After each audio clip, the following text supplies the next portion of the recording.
This is the Mountainside Podcast, and joining us back in studio once again is my good friend Mike Herne.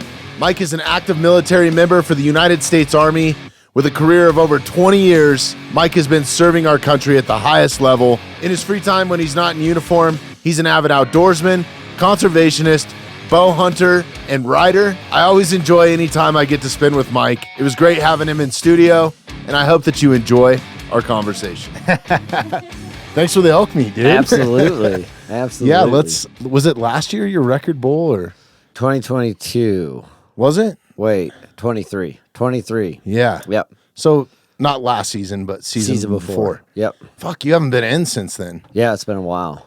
It has been a while. She moved to Oklahoma and back. I know. So it's been a hot minute. What the hell, dude? You don't like us anymore or what? No, it's just we've been drinking from the fire hose here too. Like I know you've been busy. Yep. A couple brands have gone by. Like big changes. Yeah, man. And still active in the military. Active in the military till December 2nd is when I can start my internship with industry. But May 31st, 2026 is done. Damn, dude. So congrats. Thank you. 20-year career? 20-year career. Hanging it up. Man, we're lucky. Got to figure out what I want to be when I grow up. Yeah. Is there you got anything why don't you start your own brand, dude? So this is something that I've gone over in my head a bunch of times. So I'm not a dreamer, right? I'm not a number one guy. And I've come to terms with this over the last since we talked last, because I didn't really know back then. So I'm not the number one guy, but I'm a good number two or number three or number four. So what I'd really like to do is find a company where I believe in the product or believe in what the brand's doing and get in at the ground level, invest in it, get myself some equity and help them grow in the marketing side. That's kind of where I've found my place in life, what I like to do. I'm not the one that thinks I've know tons of smart guys and entrepreneurial guys, and I have entrepreneurial tendencies. But I'm not the guy that's I look at this can and I'm I could make this better. I'm not that guy. So I need that guy to be number one. I don't think you're going to have any problem finding that position. Yeah, I think everybody needs that. Yeah, absolutely. Me included. Yeah, absolutely. So I think that's I've come to terms with it and I'm happy with it. It feels good. It feels right. So that's where I'm at with that. Yeah. Plus, it's not all on your shoulders at that point, right? Yeah. Yeah. Exactly. Makes it a little stress-free. Well, and I'm okay, more stress-free. Yeah, but I'm okay with investing. I'm okay with investing and going all in. And that's another thing that I've come to realize, big growth point after working with all these brands is I pour myself into those companies like they're my own. You know what I mean? It's not my company. It's not my money. They're just paying me. So, which is a good and bad thing. But yeah, it's a good thing. It's definitely a good. It's a good interview bullet point. I take it personally if I'm working for you, which I do. So yeah. So that's where I'm at with all that. Probably have a little bit more time to hunt now too, huh? I'll definitely have more time to hunt, more time to travel. I can come up here more often. Hell yeah! I was just talking to a buddy who's in the Army on the way up here, and he's like, "What are you gonna do?" And I'm like, whatever I want. I got to figure out how to make some money, but we get a pretty good pension. So I got to figure out how to make some money and maintain my current lifestyle. I'm not trying to live lavish, maintain my current lifestyle, and I'm good and I'm happy. So that's awesome, man. Yeah. Congrats. Thank you. Is the plan to stay in Colorado or? I don't know. Yeah. I love Colorado, but it's definitely feels like it's in a downward spiral. You know? Dude, we need you here to vote, though, man. Yeah. I mean, it didn't help this year, other than we won the mountain lion hunting ban. But yeah, no, that was crazy, man. Mm-hmm. I'm just so grateful that everybody jumped on board and the hunting community actually came together on something. I feel like that's the first time that's ever really happened. I think with it being so close to the point of impact with the wolves. They're just the wolves were getting released in the last year and a half, right? So we're watching ballot box biology kind of happen and unfold in really kind of screw things up, or the beginning of the end, if you will. The end, I'll use air quotes. But we're watching that happen, and then the mountain lion hunting ban comes, and everyone's like, all right, well, they didn't. I don't think they took the wolf issue seriously and didn't think it would work. So after like wolves literally getting released on the news and Governor Polis standing there, and then the mountain lion hunting ban coming to fruition, like they're like, all right, we need to do something. We've seen enough. Yeah. No, that was helpful. To me, my opinion, I think the most helpful thing was the actual education that came along with it. Yes. Like Dan Gates. Yeah, Dan Gates is the fucking man. Superhero, dude. But it wasn't just Dan, you know, like a majority of the credit goes to Dan. He was definitely at the helm of it all for sure. Yep. But like Hal jumping on board. Yeah, I mean, Charles lives in San Francisco, you know what I mean? Like, yeah. But they had a vested interest, and then Robbie getting involved, and the timing of him making that film, Lionheart. I don't know if you saw that. Yeah, It's pretty I watched badass. It was like, amazing. Yeah. I learned some shit about houndsmen. Yeah. Like I knew because I'd been on a couple lion hunts and had some friends that were houndsmen, but I didn't really ever put it together that there's like bloodlines that run like generations deep in a family. Yeah. Like it's those dogs are part of the family. Yeah, you know? Like, absolutely. it's pretty badass. Yeah. No, I was on. I don't know who. I don't remember who organized it, but like emails and like trying to do like low level community involvement, because that's what we really needed. Like you, me, Sarah Rose, like our families, we all know how we're gonna vote on this issue, but it's the next door neighbor, the people at work. Like that was, I think, the big, like getting a grassroots community involvement. Yeah. Like, hey, all your hunting buddies are already going to vote no, but like, are you talking to people at work? Are you talking to people at dinner parties? Are you talking to people at events? Because that's what the opposition was doing. The opposition was out there with their blue hair, and I'm okay with blue hair if that's your thing, but like they're out there with their blue hair and like a cat costume, standing in front of King Supers somewhere in Denver and Colorado Springs, and they're like, hey, these guys are mercilessly killing these cats. You sign the petition so we can get it put on the ballot. Like that's how it got put there. These people didn't have the education, because Joe Schmo, if I was uneducated and wasn't a hunter, and I was walking into King Supers and someone approached me, I would say, well, yeah, I'm going to sign that. That sounds like a good thing to put on the ballot. Like I don't Yeah, fault that's people. the problem, is they're not telling the truth, right? Correct. Like, yeah. But I don't fault the average citizen for signing off on the ballot or any of that stuff, because they don't know. Yeah. So, well, I think that's one thing that Dan did really well. Well, first of all, man, thank you. You're the one that connected me with, I think, Hal originally. okay. Or maybe I'd talked to Charles before then. But I think you set me up with Dan.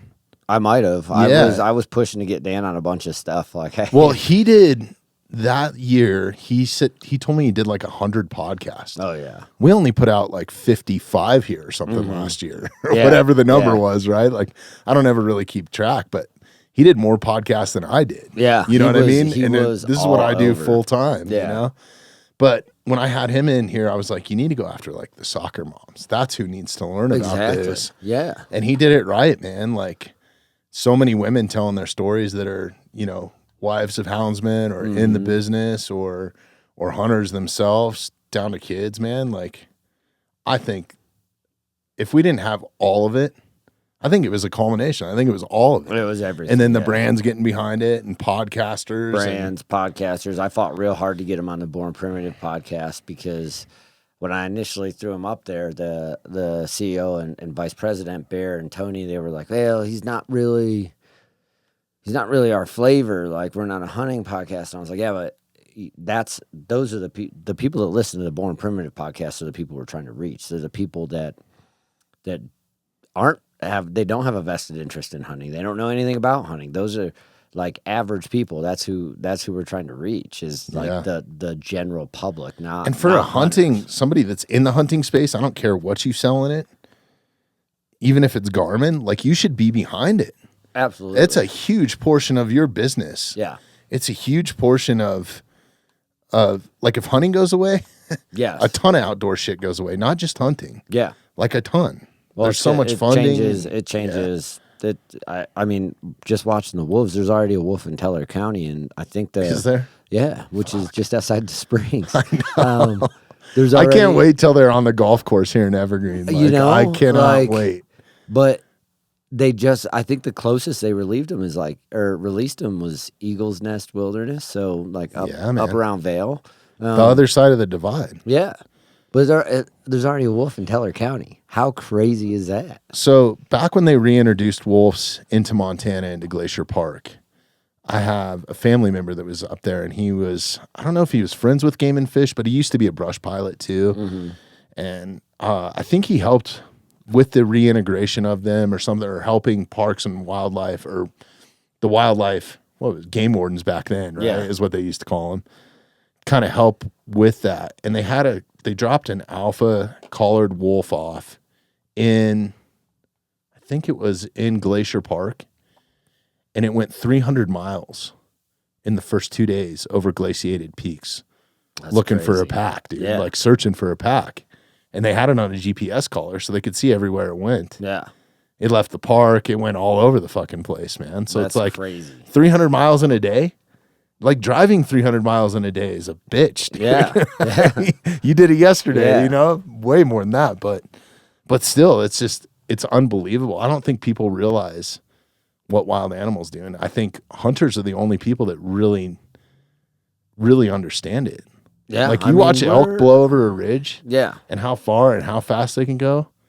It's unbelievable. And we study it. Like we're out there with them. We're trying to learn how they live so that we can find them and kill them and eat them, right? But we have a vested interest in them. So it's great. And wolves don't have an off switch. Like there is no, you've killed enough elk here, we're turning you off. Like this is going to be, I don't see it being good for the wildlife. I think it's not good for the wolf either. That's my biggest thing. It's like they're trying to cross I-70 or something, bro. Come on, man. And they're not. They're up in northern British Columbia and like the Northwest Territories, Alaska. They're doing well. Like the wolf population in the world at large is not in any kind of danger. So why would you bring them back down here to where, like, I would say arguably the most populated and developed Western state, where all these animals already have enough to deal with? They have to deal with I-70. They have to deal with I-25. They have to deal with the next set of condos that are getting built in Vail or Breck or wherever, like smack dab in the middle of their migration corridor. Oh, hey, and by the way, we're going to put this apex predator on the landscape that in a lot of cases is just going to kill you for fun. They won't even eat you. They're going to kill you for fun. They're going to eat a few of you, but they're going to chase you around in the chest-deep snow till you're exhausted and then kill you, and then they're going to roll out. Like, yeah. Not good. Not good. It's, I really think it's that whole documentary, that Wolves Change Rivers or whatever that's titled, that had the BBC guy narrating it. And like, you watch that thing and you're like, this all makes sense. I can get behind it. Unless you're a wildlife biologist, right? Yeah, unless you're out there. And in Yellowstone, it did kind of make sense because the animals aren't managed there, really. They're not managed it's just at all. kind of Rocky Mountain National Park, which I think was one of the big reasons they wanted to release them, but they didn't. I don't think they released any in the park. Like Yellowstone kind of makes sense a little bit, a tiny bit. Yeah, but even there. Like, you look at the migration patterns of animals, I mean, you know what's going to happen. Yeah, and even there, I mean, so this has always been the big argument. Even there, and we can take this to California and their mountain lion hunting ban, but they could have generated income by selling a few tags every year. I mean, I was just at Western Hunt Expo, right? There's 2 tags for Antelope Island, which is arguably one of the best mule deer units in the country, right? There's 2 tags. One goes to a general like random draw for the public. One gets auctioned off at the banquet there at Western Hunt Expo. Is that the island where they eradicated like the Roosevelt elk? All that shit? I don't think so. Antelope, it's in. I don't think there's any Rosies out there, but they've got buffalo, they've got big mule deer, like they have wild bison herds. But that tag, one year, and a buddy of mine actually ended up hunting that tag. But one year, a guy paid $350,000 for the tag at that auction. Right, I watched a guy at that auction this last Saturday. He spent $410, maybe 400 or 410. Either way, $400K could have paid my house off. Like could have bought me could have bought an average Couple Range American, Rovers. could have bought an average American family a home, Right. paid for it outright. He spent it on tagging in New Mexico. So like, if you throw a couple of tags out there like that, and then allow the hunting public to be entered to draw those tags and spend some money, that they're putting money back into the state, spending money with the state wildlife managers. They're paying to go out there and manage those populations. Oh, and you can tell them, hey, all right, we've killed enough elk. Like, you can do a quota. You can manage it. It can be managed. We can't manage the wolves. No, we can't manage. I mean, we manage the mountain lions right now through hunting, right? We try to manage the population and how many animals they kill every year, but you can't manage the wolves right now. And they're in that wolf management plan. Hunting is not a part of it yet. So, like, they're just going to be plus, out if there. you look at California, lions are still dying. They're just dying by government agents. That's exactly. And they where I get was thrown gonna in go with that. dumpsters, Yep. man. Like, they're not utilized for Correct. anything. Correct. That's So- not healthy, man. Like, So instead in of my eyes. no, not at all. So instead of you and I spending $50 to $100 on a mountain lion tag and hunting those mountain lions, the taxpayer in California is their tax money's going to pay to kill those cats, those nuisance cats. That's exactly where I was going to go with It's that. like a So paid mercenary. yeah, yeah. Like, really? That's what. And yeah. So it's messed up. It's mind-boggling. Well, that- it's already coming back here. You know, like, I urge people, like, Dan just started a podcast and unbelievable information on that. It's called Through the Gates. Yep. And he's doing like weekly updates just to like keep people. But the guy that kind of headed it all up is like, hey, it's not over, man. Like, it's not. It's over coming at all. right back. They're not going to stop, and they're good on them for being as passionate as they are about it. But it's it's crazy how I would be willing to sit down and have a conversation with them about like the opposing side of all this. But it's crazy how like the extreme far left is. It's almost like they are if it's their way or the highway. Like, they are not open to. I invited him on the podcast publicly multiple times. And they didn't want to come in and talk No, about. hell Yeah. So they're like, I invited them to come in by themselves. yeah. You know, I wasn't even going to have like Dan sit here and try to do a debate thing or anything like that. I was like, I just wanted to hear their side. And it's so crazy to me. Like, if you go and look at their pages and the kind of their message, it's none of it's real people. No. It's all cartoons. Cartoons. It's AI. It was an AI person like speaking on their page or something. I was just like, this is so the furthest thing from human. Yeah. It's Or wildlife. But the only thing they're just playing on human emotion. Like, that's it. Yeah. And the fact that the public by and large is not educated on the topic. So like I said, like, if I was an uneducated guy walking into uneducated on the topic guy, not uneducated, walking into King Supers, I'd probably sign their petition.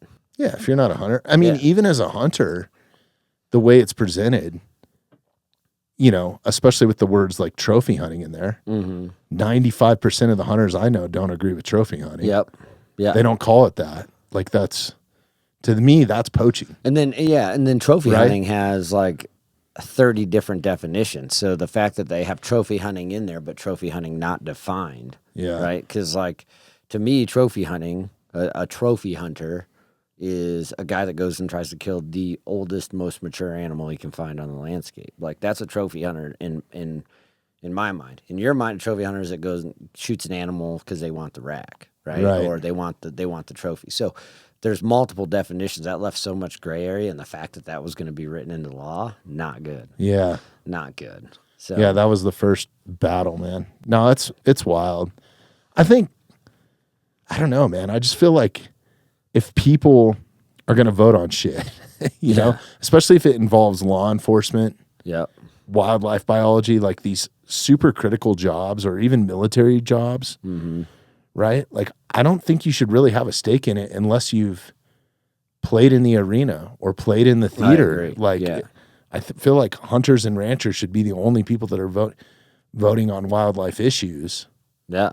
not people that live in Boulder or in the inner cities. Like, it should be broken Denver, up almost by Springs, like county or something. Yeah, It's weird. So it was, well, we won. For Yeah. now. We're on top for now. So Yeah, definitely keep up with Dan Gates and Yeah. Through the Gates and CRWM, fucking awesome organizations. Howl for Wildlife's another great one that's like nationally, man, like I'm constantly checking those guys' pages just to see what's going on. And Howl's awesome. They send you like these email. I'm signed up for their emails. I get an email like every other day. That's how much shit is going on. Yeah. It's crazy. Well, I know Arizona's trying to ban mountain lion hunting with dogs. They're trying to remove dogs from mountain lion hunting. And then Washington State. I mean, we have examples of this stuff already happening and not working well in like Oregon and Washington. And it hasn't gone well. Like the proofs in it's already out there that it hasn't gone well. The only thing the opposition has is like the Yellowstone, the Yellowstone, like the recovery of the flora fauna. But again, that could have been managed by hunters and the fishing game. Like they could have allowed people to pay for tags, go into the park, hunt the park. I'm sure there's probably all kinds of stuff that would go along with that because it's a national park and you know, humans can only walk in the walkways and all of that stuff. So they would have had to bend some of those rules and figure that stuff out. But I think it would have by and large been better than just introducing what is essentially an entirely new predator to the landscape, because the wolves that they're introducing down here, they're not reintroducing wolves. They're introducing wolves. Lorenzo Sartini from Go Hunt is the one that kind of explained this to me. So there's a scientific name for it, but the long story short, the whitetail in Texas, you can kill a 200-inch whitetail, but he still only has a 130-pound body. You go up to get above into like the northern latitudes, the animals get bigger and hardier, right? They have to be. They have survive. to be. There's bigger downfall. It's like, it's crazy. I wish I could remember the actual scientific term for it, but so the wolves that we're releasing down here from northern British Columbia, those wolves are significantly bigger than the wolves that were on this landscape before. And those wolves, the first thing we're going to lose is our moose population, which the moose population just got to the point, for me, having been in the state for like 8 years and spending every September in the field, pretty much all of September, like the moose population just got to the point where it's like, oh, cool, there's a moose. It used to be like, holy crap, I can't believe I'm seeing a moose right now. This is so cool, like, because that's how rare they were. And it feels like they're just coming back to the point where they're becoming less and less rare to see, and I think that's going to go away pretty quick. I don't. It'll be the first thing. It'll be the first thing that's gone. Yeah. So, well, and it's crazy. You know, I think that's one misconception with hunters or the wolf thing or the mountain lion thing when it comes to predators. It's just different. Like hunters were in support of putting Cyrus moose back on the landscape here. Yeah. I think they were when it came to the lynx. Like there wasn't that big of a pushback. That's a smaller predator. Like we kind of had bobcats. It kind of fit the void for some stuff. Like it's around the size of a coyote. Yeah. You know, it's taking kind of the same sort of prey. But yeah, dude, something that's a pack hunter that was never really on the landscape, like you just said before. I mean, there might have been wolves here, but it's crazy how nature and the ecosystem adapts. Like our coyotes are much bigger here now. Yep. Because they took place of the wolf that was once here. Like you look at that coyote that's out here on the wall. Yeah. It's a pretty big dog. That's dude. a big coyote. Yeah. So I don't know, man. It's a tricky thing. And I think the more that we start to fuck with it and not let experts handle it. Yeah. You're just tying their hands. It's the same with like defund the police or that sort of thing. You start telling people how to do their job and when and where and by deadlines. They're not going to do it good. Nope. How can you? They're experts in the field, you know? Yeah. So definitely stay on top of it. I'm glad we got that out of it. Definitely stay on top of it because it's not over. Like we won a battle, but the fight is still here. Like, the opposition's well funded. So I'm hopeful, man. I'm just glad it didn't pass this first go around. It was a huge victory. And yeah, stay vigilant. Yeah, and it's You always got to. Big shout out to old D Wolf, Derek Wolf. He has really used his platform to fight this. 100%. And even Cam Haynes, like Cam Haynes came out here for the banquet that they hosted and the fundraiser and gave a speech, and like just seeing the hunting community. There's almost too many people to name. Yeah. It's crazy. Just seeing but those people with those big platforms that stepped up and using it, because there were some guys with some big platforms that didn't have any stakes in the game or kept quiet during it. Yeah, because they weren't sure how it was going to go. You know. So it was really good to see, like even the Meat Eater crew. Yeah, man. Had Dan Gates on. Like it was good to see like all these guys that are Randy Newberg's another one, man. Newberg, like all these guys that have made their living off hunting finally, because there's been times where there's been hunter issues where a lot of those guys stay quiet, and it was good to see everyone like kind of unify to fight it. So yeah, man, that was huge. I agree. We tried to do as much as we could here, man. It's like and I feel like everybody did. Yeah. Like they were just fucking all in. Yeah. Yeah. Super. Which was awesome to see. You included, man. So thank you. So tell me about your bull, man. Like the 23 bull. Yeah. Well, it was the shortest elk hunt of my life. Yeah. It was opening day, right? Like you sent me a photo, I think opening day, and I was like, you lucky bastard. Opening day. I was so jealous, but like happy for you too at the same time. Like, opening day, over the counter, public land, and done by 9:30 with like a 330-inch bull. So that's a lot of incredible. Luck. Well, there's a lot of luck involved in elk hunting. There's a lot of work that goes in prior to elk hunting. There is a lot of work that goes in, but there's a lot of luck. And that was definitely luck. Like I stumbled into that bull. He could have been a 270 bull, and I probably still would have killed him. You know what I mean? So up until that point, I was calling myself the Raghorn Reaper. Right, and I was like, well, Sarah, you got to pull up Mike's Instagram and see if you can find this bull. It's massive. Well, now that I killed that giant, I was like, I got to change my name a little bit here. I mean, Raghorn Reaper might be. You're ruining your reputation. But yeah, so funny story. I wasn't even going to get an elk tag because my good friend Cody Covey, he drew a bighorn sheep tag and a moose tag, that's right. Both of them were in September. So I was like, I'm not even going to get my own tag till I'm done helping him, because those are 2 once in a lifetime. Damn it! You just tags. remind me. I want to have Cody on the podcast. You need to get Cody on the podcast. I'd love to have him on. I'll link you up with him after this. Yeah. It's going to be way down. Man, that muley that you've been posting with all that trash. He's a big dear. He's a big deer. Is he huntable? No, he's not huntable. I'll keep going, getting closer. 'Cause there's Cody's. Man, you've had a good couple years. It's been a really good couple of years. Yeah. There he is, right there. Cool shit. Right there. Dude. Big bull. Yeah, man.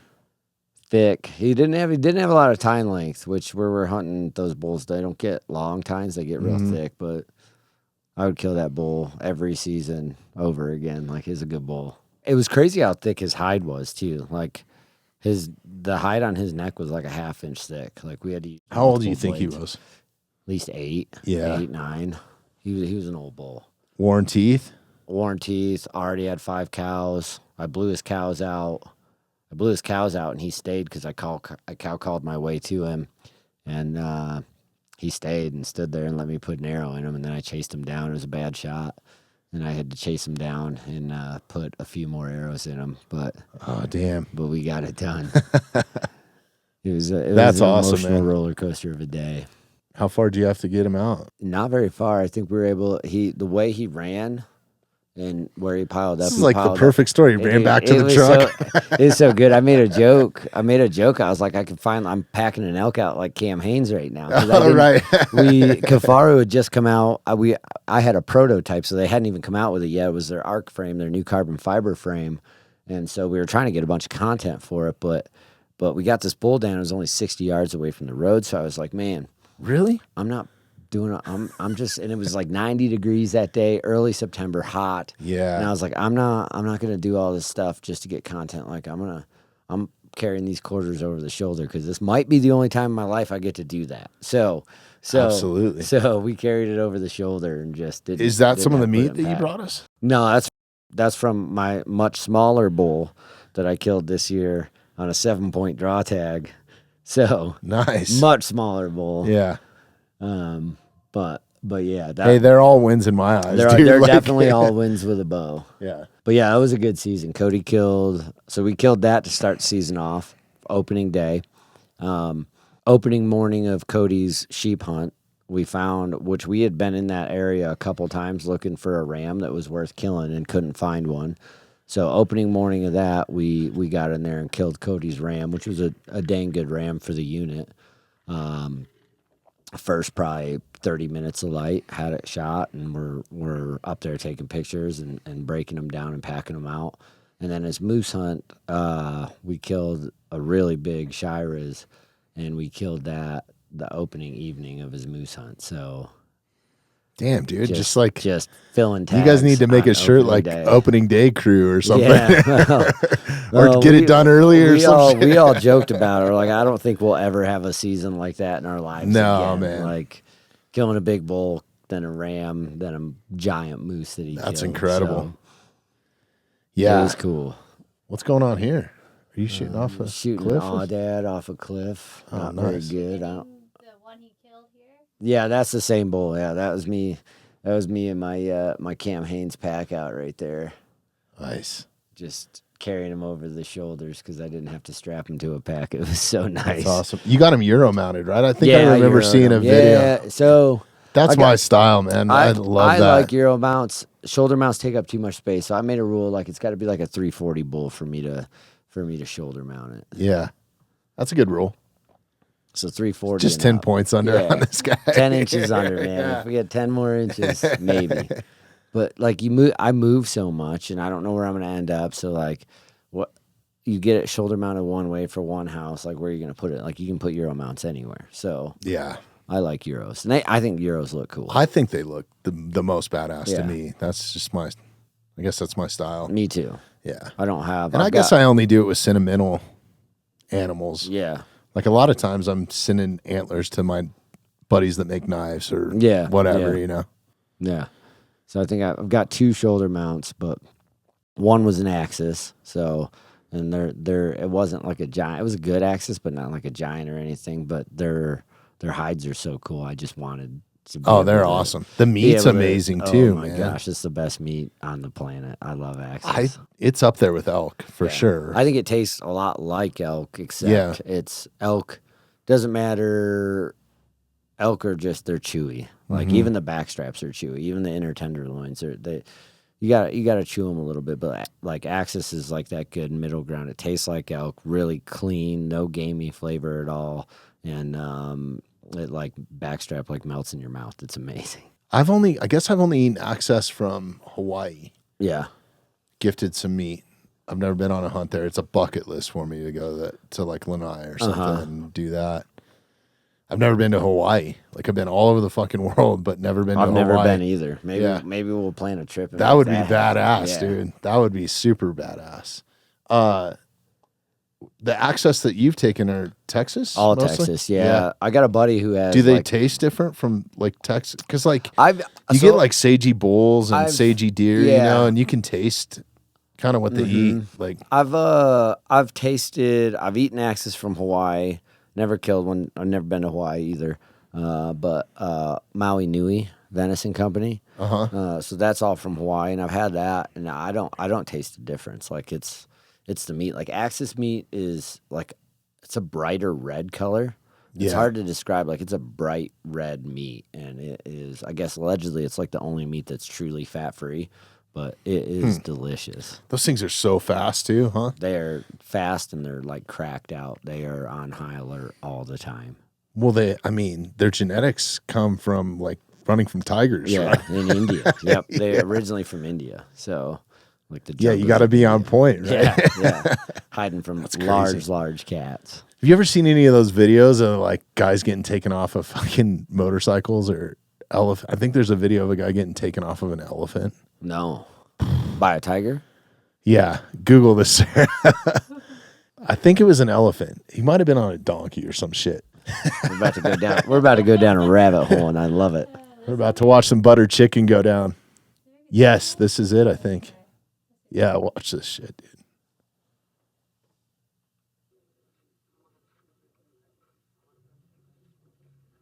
I'm pretty sure this guy dies.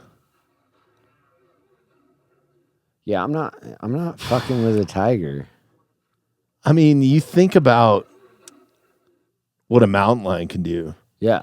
I think those things are like 650 pounds. Yeah, they're huge. They're massive. Mike Tyson has one. He sleeps with it. It's crazy. It's crazy. Yeah, anybody that has a tiger is got. I mean, Mike's a little crazy. He's on a different level, man. Yeah. That guy is on a Something that's different still level. on my list to watch is the Tiger King. I never really watched that That's series. one of the greatest things. Is So, it? Of Oklahoma, right? Oh, I don't know. yeah. I Is think he? he's like Oklahoma, like northern Texas or Oklahoma. But I think the greatest thing to come out of COVID is Tiger King. Particularly, one statement he said Adderall is just meth for people with a good upbringing.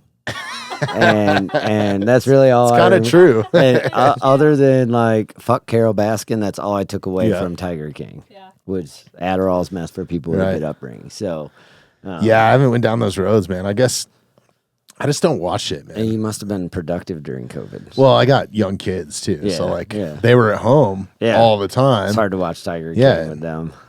To white trash at its finest. I do let them watch some shit. Like we watched Legends of the Fall. Yeah.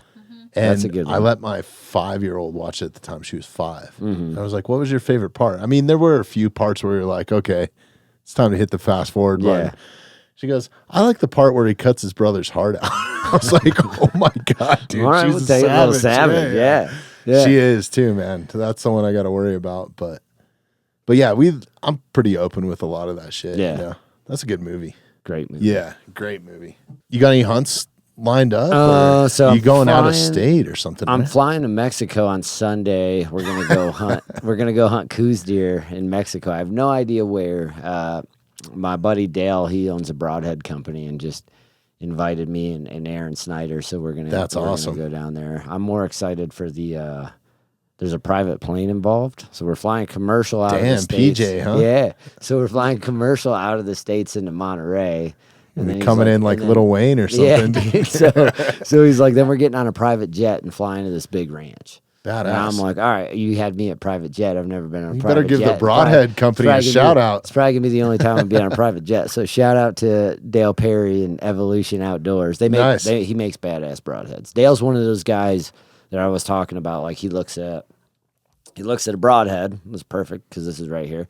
He looks at it and he's like, I could make this better. He's one of those guys that I could he's a number one. You know what I mean? He's always thinking. He's always coming up with something. Like he's recently designed. So on ARs, there's a offset mount for like a red dot, right? Like just a little red dot that goes on a pistol. Or a lot of guys are putting those on so they can have scopes with zoom, right? They can have an optic with zoom and reach out and touch. But then they something. roll it to a But then 45. they roll it to a 45. And Dale, he's getting ready to release it. He created one, but the 45 is so much closer to your optic, so you don't have to come as far off your gun and take that gun as far away from your original line of sight and the original position of it. And I'm like, Dale, like I Military don't, contract coming up. yeah, but I don't have that in me. But like Dale's just Wow. constantly. I'm like, you make broadheads. How did you even get down this rabbit hole? Like, so there's so many guys out there like that just think of stuff. And he's definitely one of them. That's badass. Yeah, I don't have any of that in my Yeah, blood, man. No, I have But some I'm creative like, stuff, but I- like not. yeah, I've got Not like the- engineering style. No, Like, yeah.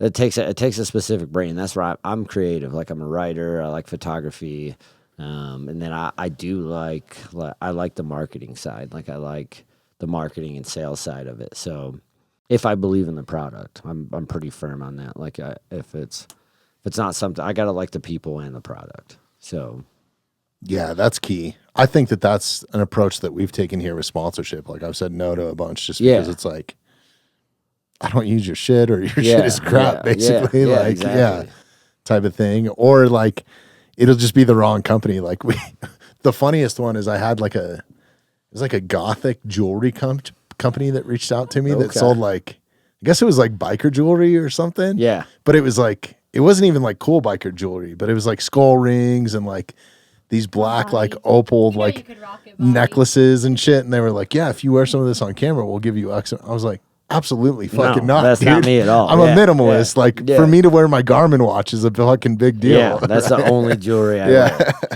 So I don't know. It's just funny that, to be good at something, like you have to care about it, I think, no matter what you do, right? Absolutely. There's so many companies out there now too that just kind of like skate by. So like to find one that's truly like badass, Yes. you know, like we were just talking about Half Face Blades. Yep. They're one of those companies. Yeah. Like you go to their shop, it's a bunch of savages working in there. They're either like pro skaters or former military guys or like, but they all truly care about what they're making. Yeah. And then you have the owner, you know, Andy, who's just fucking savage in his own right. Vito's a stud. And really an artist, man. Like all those guys in there, there's some like true like artists in there that are creating art in every blade that they make, right? Like it's pretty cool. Yeah. Did you see that do you see that tomahawk he just made? It's got like gold plated skull on it. Yeah, It's man. fucking sick. Dude, they are so badass, man. Like I'm so fortunate for all the ones that I own and like kind of knowing him. He's been so gracious with me, but man, they're just incredible shit, man, that they come up with. Like the couple podcasts that we've done with him, like some of the stuff that he's done from like platoon guys, you know, where they've taken a guy they've lost in combat and they've taken like some of his clothing or even ashes or dog remains and put them in a handle. Like pretty cool shit. That's super cool. They had one, it was like from 9/11, like firefighter or something. Maybe I'm getting those stories crossed. Grizzly Forge has done some of that stuff too. You know, where they took like steel from the actual towers at 9/11 and a firefighter helmet or something and made like a blade with it. It's pretty cool. And then a family member gets it. That's some pretty stuff. cool. Yeah, that's like a piece of history. Yeah. And every one of my blades from him, it's like, I anticipate giving those to my kids someday. Yeah, you know what I mean? absolutely. Like, that's why it's worth the 1000%. money or worth the time or that you got to wait for it, dude. It's definitely like an heirloom item. Yeah. Now that once you have one, like it's not going anywhere. And they work fucking great. They dude. work real good. They're badass. We used I was elk hunting in Arizona this year, and I helped. You know who Ryan Bader is? You're kind of in the fight world, yeah. So I like kind of knew who he was, but not really. Like Ryan Bates. No, Ryan Bader. Oh, okay. I'm getting it mixed up. Me and Beto have a buddy that's named Ryan. Yeah, that's actually how I know. So Andy, Ryan Bader's like a Bellator, like the heavyweight or light heavyweight. I don't know. But okay, he's a big dude in the Bellator fighting world. So anyway, I know who you're talking about now. Yeah, dude's cool as fuck. Love that guy. Yeah. But I didn't know shit about fuck, and I'm like, cool. This guy's out here. His 12-year-old kid had the same tag we did, and I was holding out for a big bull, so I wasn't seeing like a big bull, like a 340, like a shoulder, something I could shoulder mount. If I wasn't gonna shoulder mount, I wasn't shooting it because I already had a bull in the freezer, so I didn't need the meat. You know what I mean? Like I would have taken the meat and given a bunch of meat away, but I didn't need it, so I wasn't gonna kill an elk just to kill an elk. So we found a bull, and it's still like a 310 bull, so it's a really good bull. And Bader was out there with his kid, and I was like, let's take your kid out there and kill that bull. So we went out and helped his kid kill a bull, and he had a pile of, like, he had knives from every company, and the one that held the blade the best was the half face. So yeah, definitely. the steel that they use is incredible. Like I have a couple of their chef knives, and those are I use them like daily. Yeah, like to trim game. I boned out stuff, and I don't even think, like one I've had for a little over a year. You can adjust this up if you need to. can I? Oh, there we go. Just Perfect. pull that bad boy up. Perfect. Yeah, sorry. We should have done that from the start. Yeah, like they hold an edge forever. Like I've done multiple elk with one. Well, I just got last year. I just went and did another bison, but when it came to caping it out, we used that. But I used that on a 2 deer this year. That thing's still sharp. I don't even need to sharpen it. Yeah, no. Yeah. It's still plenty sharp. Yeah.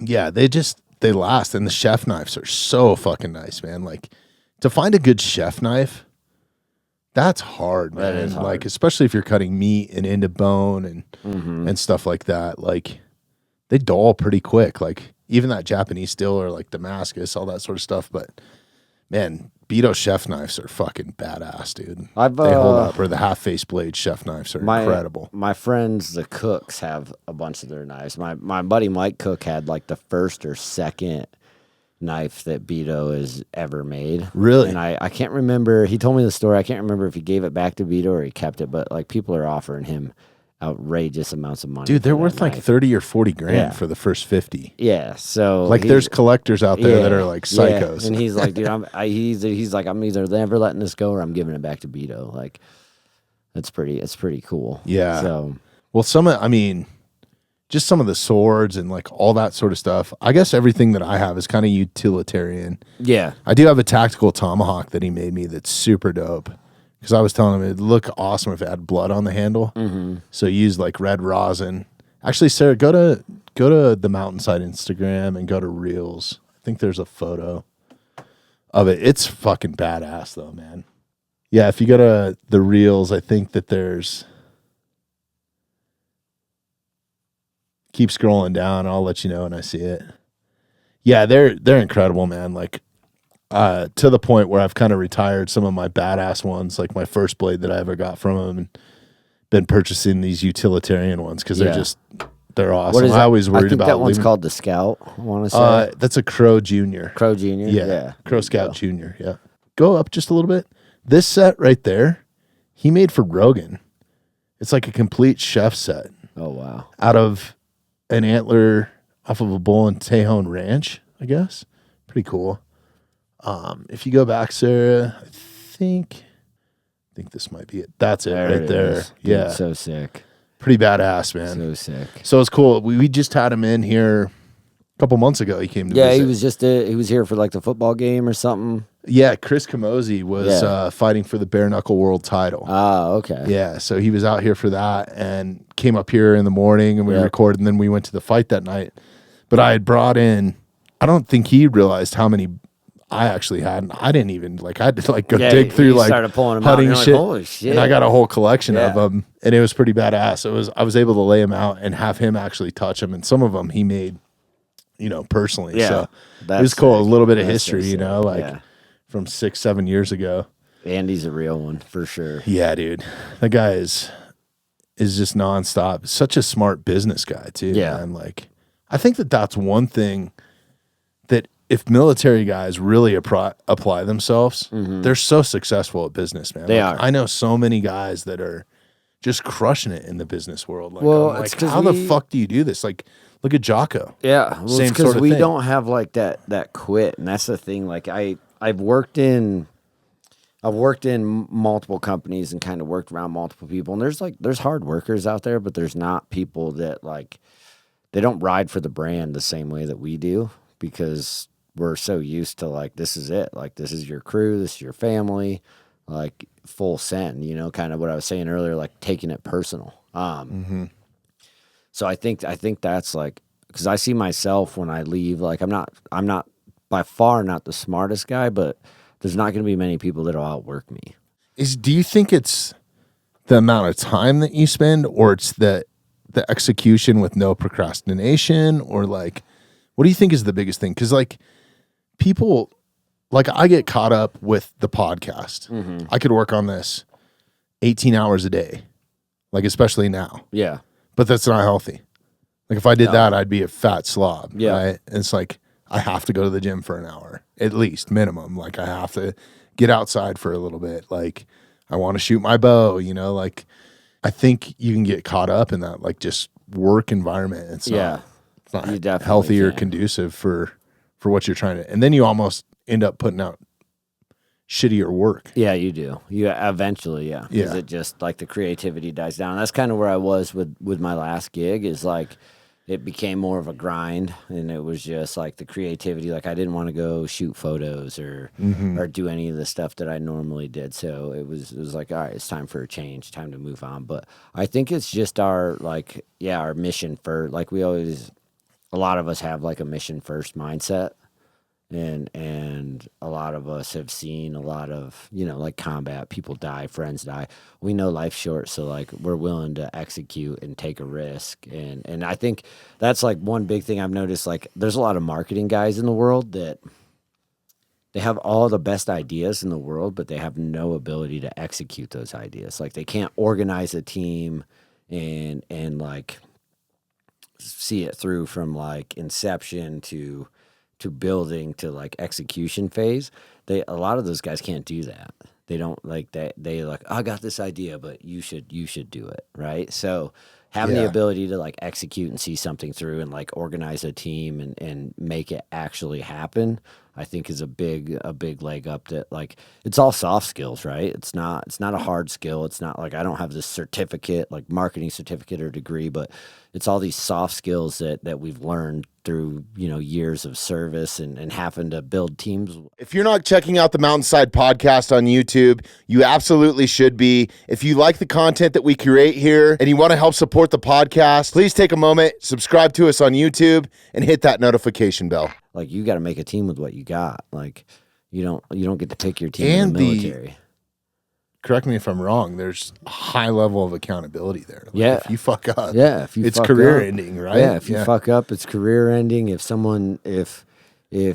you get a DWI and you're a member of my team, like I'm getting a phone call about your DWI, right? Really? Like, yeah. So there's a high level of accountability for your people because it's not just like I'm Mike, I show up and I do Mike's job and then I leave. Like I'm expected to build my people up and make them a lot of times better than me, which is I think it's another cool aspect of the military that a lot of people don't talk about is like in the business world, like you'll see people kind of protect their perch, right? Like if they're the person, the marketing person for X, Y, or Z company, they don't want the person below them to do better because that means they might lose their job. Whereas in the military, I'm not protecting my job. I want my team members below me to be better than I am. And in all honesty, if they're better than me and I put the time into developing them and making them better than me, it makes my life easier in the long run. Whereas in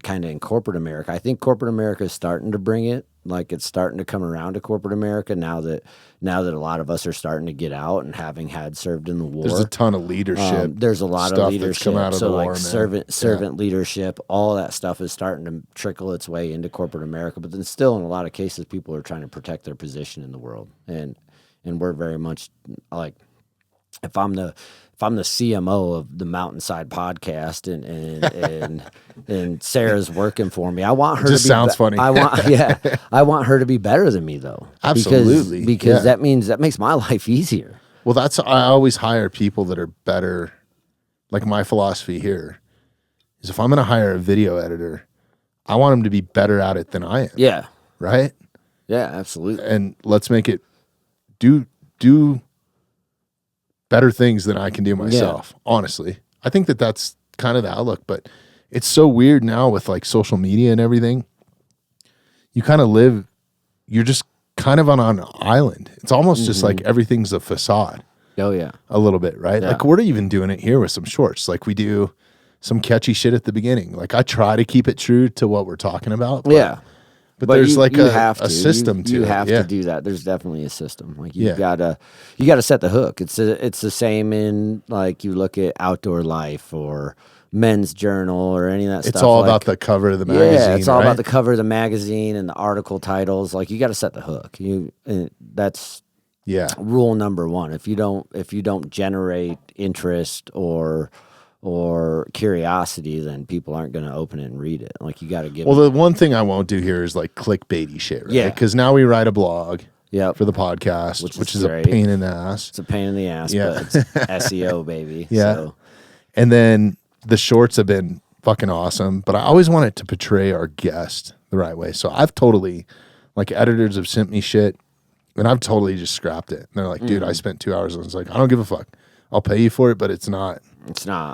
This doesn't portray Mike Herne very well as a hunter, right? Which is good. So I've kind of taken some of that creativity on myself now, like with the shorts, and they take a fucking ton of time to create. But then I get what I want, and it portrays the guest really well. and we've been crushing it. That's, You know, I mean, so it's like some of it I farm out. Like I have to. You can't do everything that we're doing on my own. I can't do it here. No. Like, thank God I have Sarah. Thank God I have a little bit of a team, and Tyler and Jeremy. You know, has been with me since day one, but it's still small. You know, but yeah, it's hard to find, and like every person that's in here is creative in some form or fashion. Mm-hmm. Like Sarah makes amazing music. Yeah. Tyler makes she's music amazing. and is like a videographer. Yep. Matt that I had in here is the video dude that helped me out. It was crazy. My buddy Jeremy comes from the entertainment industry like I did. Like he brought us this flag from the White House. Nice. Like he's built all kinds of like presidential. Is he the? stages. I think and Jeremy's who I met. I can't remember. I came here with someone who was doing Mike Shea. When Mike Shea did his podcast, was Jeremy who I met? Yeah. He was building like all the stages and sets for stuff. Yeah, man. Yep. And then that's my background, so we get along. Yeah. Like, but yeah, man, it's like I just feel like now in this social media world, like everybody's kind of out for themselves. They're looking out for like kind of themselves on their, because it's whatever their profile is, right? Mm-hmm. It's not really, it's just weird. It's a weird time to be in this world, I think. It is a weird time to be in this. Like, because world. authenticity is huge, right? Like, especially in our world, Massive. right? Like the podcast world, the outdoor world. You can't really be a fake in this industry anymore, dude. No. I mean, there's people that's still trying it, but they get. But they just sniffed get out weeded quick, out real fast, right? And then there's a whole nother world that's just completely fake. Yeah. Like beyond fake, like AI type shit. Like I've been duped by AI a few times where I did it because like photography's been a passion of mine forever, right? Yeah. And yours as well. I got duped by this black and white photographer that was taking these incredible photos. And then I come to find out it was all AI generated. I was like, oh man, this is like heartbreaking. Well, now I'm like investigating photos. Like I'll see them and I'm like, how? There's no way. There should have to be a disclaimer. There should. Absolutely. I think. Yeah. I agree. And I think AI is great if you're using it as a brainstorming tool. We use it here. I use the shit out of it for like writing and like brainstorming, but it's still my words. We do it for the mundane shit, like creating chapters for the podcast. Yeah. You import the audio file and it'll spit out chapters. I mean, you still have to go in and edit. Yeah. But like for YouTube, like who has the time to sit down and write down the timestamps?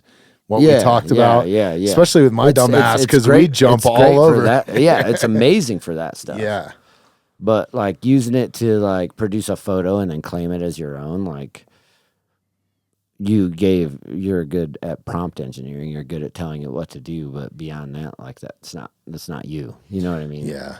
It's still not fully there though either. Like no, but a lot of the shit that we do with it, we still have to go in and edit. Yeah.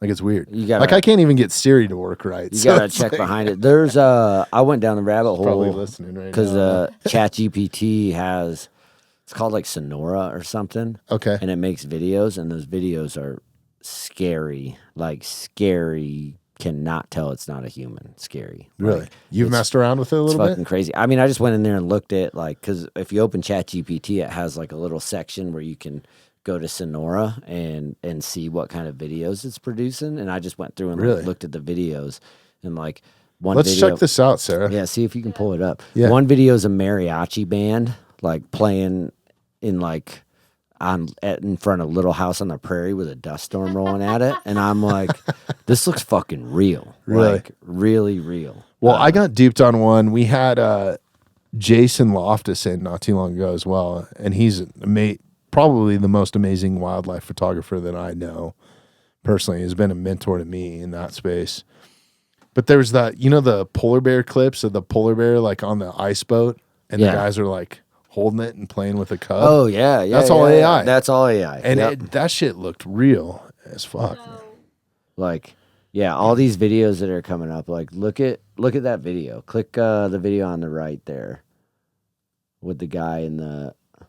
So I don't understand. Is that an actual image of somebody's face, and then they're doing the video that's around what it? I can't figure out. But is it completely like computer generated? Based on what I'm seeing, Like this is that just popped up. That's the prompt. Yeah, That's the right. prompt that they gave Sorry. him. So, I'm trying to figure out if I can play it. So that'd but be- that's the prompt, right? That is So crazy. I don't think that's a human because of that prompt. yeah. That's wild, man. Wish we could Like- watch 'em. But look at that. You can't tell that that's not somewhere in New York City. Yeah. Like, that looks real. Look at the You- light. You can't tell. Wow. Like that's creepy. That's creepily real. I mean, that one you could tell a little bit just because bears don't do that, but like, Yeah. Well, now you start getting into virtual reality. Like yeah, me and my kid, my kid's a gamer. Loves to play like Uh-huh. first person shooter games. Like he's a huge Halo yeah, kid now, like he's awesome. But that's like his favorite pastime. He works his ass off in sports and stuff. So I allow it, but, it was his birthday or something. It was some sort of special occasion. We went to this place called Sandbox VR. mm-hmm. You ever heard of this? So you go in, they strap a headset to you, and then they have like all these sensors that they put on you, and then they put this vest on you, and it's a feedback vest. So like when aliens are coming and grabbing you, you feel it like feel pinch it, your yeah. skin or vibrate if one's on your back. That's crazy. It's pretty wild. So I broke the thing within the first 5 minutes because we're in this fucking like starship. These aliens are coming at us. I have a rifle. I think he had like an Uzi or something, right? Yeah. You're holding an actual like rifle. Like you can pull the trigger. It vibrates. Yeah. It racks around like, Feels does like, real. yeah, Yeah. not 100% real if you've shot a real gun. Yeah. But it's pretty fucking cool. And then I started getting like, oh shit. So these aliens come at us and now they're all over me. So I took my rifle and went to butt check one because I just naturally, Yeah. right? Like this is what I would do if I was in a fight. And all my shit flew off. I broke the gun. Oh, like, no. the guy's like, yeah, you can't really do that. I was like, shit, sorry, man. He's like, don't worry about it. It happens all the time, probably. Well, have you seen? I've never even tried that stuff, but have you seen? There's an Instagram reel out there going around to like people like running and jumping, and they're like jumping into their TV and like Oh, breaking when they shit. have like the little ones on? and they're Yeah. like smacking off the kitchen table. This one's like, crazy because you have to like run around. You're in a room. Yeah, So it's like you're actually running around the platforms and like you can fall off, not off of a platform, but like in the VR world, you can, are the like, walls padded? They are. Okay, good. Yeah. Because I'm watching these people and they're like smacking off the table and like breaking their. You got to take your girlfriend or your buddy 50-inch or something, man. Yeah. It's cool because at the end of it, they make like a little trailer for you. It's fucking super expensive. But they do like, they take like clips from the actual game of what you're seeing. But then they'll cut to you in the room, and you just look like the biggest dumbass, Yeah. like running around. It's like and, like a silent disco almost, like where you see people like dancing with their headphones on, or all you hear are feet squeaking on the floor. yeah. But it's pretty cool, man. That's crazy. It's wild, man. And the graphics are just like unbelievable. Like I was shocked at it. I'd never done any sort of VR Yeah. thing. But I came out of it, it's like, fuck.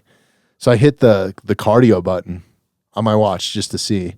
And my heart rate was at like 150 a couple going times. up, like when the Yeah, aliens probably are when I was grabbing butt you. checking them with my rifle, dude. When you're breaking all their shit. But you had to be all over it, Yeah. Yeah, no, I don't know, man. It's scary to me. Like AI is scary to me. And I'm trying to keep the mountainside as punk rock as possible. Like that's why we're still doing the clips Yeah. ourselves and stuff. I don't think it's Well, quite soon there. we could do this on the phone, and then you could just AI generate me over here talking. That's wild. Creepy. So Creepy. one of the coolest things that I've ever worked on was I did Dr. Dre and Snoop Dogg at Coachella. Mm-hmm. But it was like the first it might have been the first hologram ever. They put Tupac on the stage. Oh, damn. So they projected his ass on the stage and he sang. And I mean, you could tell kind of, but to hear Tupac, like see him on stage and like walk around and like go up to a monitor and like put his foot on it, that was pretty impressive. And that was That's like fucking fucking 12 crazy. years ago. That's crazy. And they do, I mean, I haven't been to a show in a while that has it, but I know that they've done it several other times. That's crazy. But at some point, you're going to be going to a concert and it could be the Grateful Dead, and all the members are dead. Yep. But like there's gonna be a performance skeletons, put on. yeah. And or like Homeboy's gonna be like in his mansion, you know, like Ozzy's not on stage, but he's at home drinking a freaking old fashioned, and Yeah. but you're watching Ozzy on stage. That's crazy. Crazy. Or think about like you said, like in the podcast game, the reason why I do everything in person now is because I hate doing virtual ones. yeah. But if it was like a little suitcase that you set down here and a hologram of you popped up, is it the same? Is it? I don't know, man. I don't know. That'd be wild. It's cool. It's like exciting and crazy. Like I use ChatGPT for a ton of stuff. Like I'll use ChatGPT to brainstorm like Instagram content. I'll use it. I'm gonna use it. My buddy and I are gonna go coyote hunting. We're gonna shoot a bunch of content for a thermal company. And so I'm gonna I'll use ChatGPT to give me a shot list. I'll have it produce a no bullshit shot list for like an ad I want to shoot, or like I'm giving it all the prompts. I have the general idea in my head, but then it gives me the hey, you need a 30-second shot of loading ammo. Like it produces a really detailed Like a shot script. like a script. So I'll use it for stuff like that. I think it's great for that type of stuff, but I'm still the one out there creating it, right? Making it happen. But it really it's a super, for me, I use it as like a really powerful brainstorming and organizing tool. That's what we use it here for too. We use another program called Descript that will transcribe it in any language you want. Yeah. So now we can transcribe the podcast in Japanese, and our Japanese listeners, shout out, can listen to me and Mike shoot the shit. Yeah. You know what I mean? Yeah. Or read it rather, you know. Yep. But I'm excited for that era of it. Like when it could transcribe this to Russian or Spanish or whatever. I that'd be pretty that's, cool, and I you think could that listen stuff's to coming. it. Yeah, I in think real it's time. coming where it'll auto translate it with a voice. Yeah. I think that's well on its way to being here. Well, I if know- if there's not already something already out there. Yeah, isn't one of the phones, Sarah, you might have to look this up. Like it'll transcribe in real time. Like if you're speaking English and somebody's speaking Spanish to you, it'll I think they have I'm pretty sure diplomats and stuff have it. Like they have like an ear monitor on, and they're as the dude's speaking. Like if I'm a American ambassador and I'm speaking to like a Chinese diplomat that doesn't speak English, like they got the thing out and they're like listening to it happen in real time. really. Yeah. Oh yeah, there's headphones or something that do it now too. Yeah, that's wild, man. Crazy. I think that there was a big dispute with Apple recently too, because their new AirPods were tracking like brain, like you could basically read your fucking mind. Whoa. So they could better understand advertisements or whatever your algorithm is that's going on in your brain, not just on your phone. Like, That's crazy. pretty weird, man. It's great. I mean, if you think about, have you ever had Michael Easter in here? No. He wrote Not The familiar. Comfort Crisis. Okay. That would be a and then badass guest. He would be a good guest. And then he wrote a book called Scarcity Brain. And it goes all into like casinos in Vegas, the science behind the casinos in Vegas, and like all of our apps on our phone are the exact same. Like it's meant to kind of like there's a lab in somewhere outside of Las Vegas that all they do is design casino games, and like what is going to be the most addicting? Like, is it pulling the lever? What colors? Like, and they've got people in there like gambling and figuring out like how our brains are wired, and the whole like psychology type shit.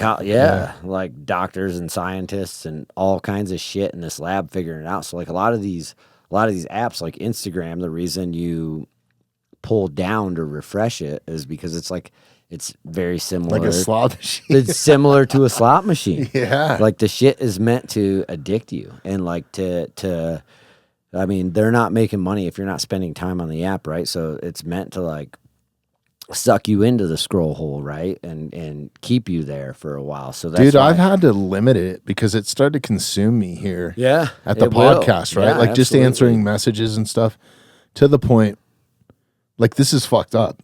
I would grab my phone. I've broken this. This is the first time when I noticed it. I was going to like check the weather or do something, And instead of naturally opening where I wanted to go, I Check hit the Instagram Instagram first. Yeah, button. dude, I do that too. It's like, what the fuck? And I was like, that's enough of that I shit. caught myself doing it. But I was like physically thinking like, I need to go check my email. Yep. And I went to Instagram. I caught to myself do that. doing it at like, Western what Hunt the Expo. fuck? We had Shopify on our phone, right, and a little chip reader. And there was a couple times where I'd like pull it out and like go to open Instagram. I'm like, what am I doing? I'm trying to make a sale right now. I'm trying to make a sale for these guys right now, and I'm like popping open Instagram. Crazy. Yeah, we could probably be doing better on Instagram if I actually spent some time on it. Now I just literally get on, post. I have a rule that if I'm going to spend any time on there, I have to like actually search the person. Like I have to type in Mike Herne. Yep. Like I want to see what Mike Herne's doing. And then I'll go in, and then I probably look like a psycho because I'll go and like 30 400 photos in at once or whatever, right? Up. But but even then, it's still trying to pop shit up. Like you go to Half Face Blades, that you might see another blade company on there that's like similar, like they're slipping shit in, you know? Yep. Or you open their reels and then you scroll up and it's another reel. Next thing you know, you're like. You went to look at Andy's new tomahawk, and you're looking at like tigers, Christina, or looking at like Cinnamon tigers shaking her ass. Yeah, exactly. Yeah, they know what's up, man. Like my algorithm's pretty fucked. Yeah. You can train it. Like you can train it by like your searches and search the same thing every day.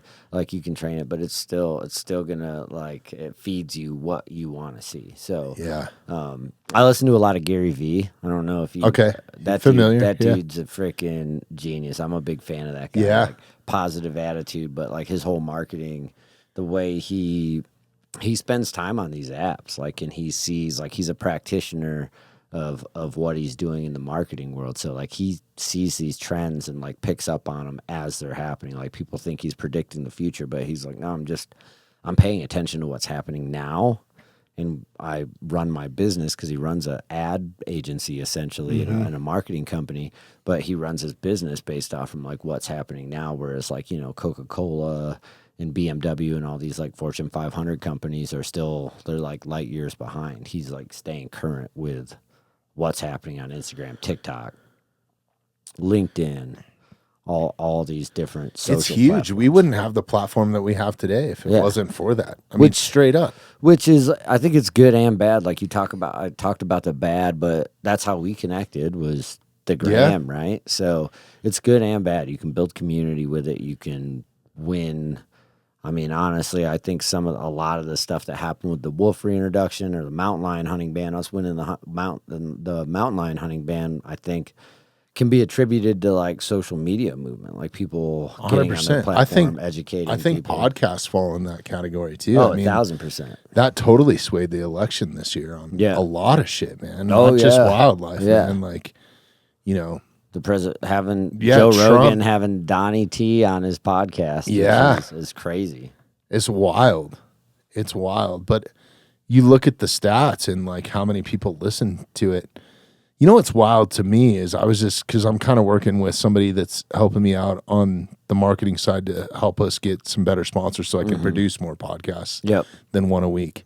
Because that's what I'm having trouble now. I have way more guests than we can actually produce in a week. Yeah.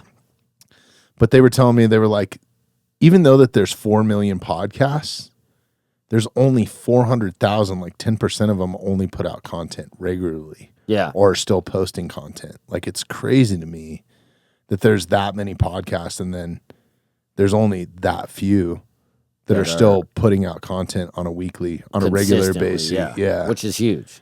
Yeah. You gotta do so that it made me stay feel alive. good. They're like, you're crushing it. Hell We're good to go. And you're doing YouTube shorts and you're doing shorts for Instagram. Like, you got to do it. Are you on LinkedIn? Are you doing LinkedIn? No, I haven't. Man, you know, TikTok we were staying away from, but I'm like, somebody was explaining to me that there's a revenue source there potentially. There's like, definitely a revenue source there. I do a lot of the shit myself. It's like I need to hire somebody to like, here, you post on this, this, and this, and I'll take care of this or whatever. Because like, that's just it, man. I'm trying to live like somewhat of a healthy lifestyle too. So it's like, But you But, gotta like- you gotta attack it from all Yeah. angles. Like I stuck my nose in the air at TikTok.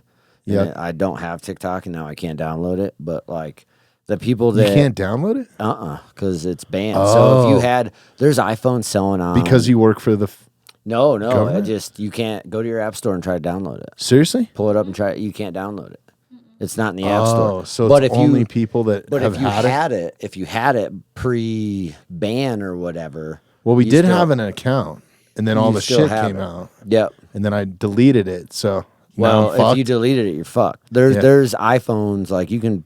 There's iPhones selling on eBay right now for $10,000 because they still have TikTok on them. Seriously? It's fucking crazy.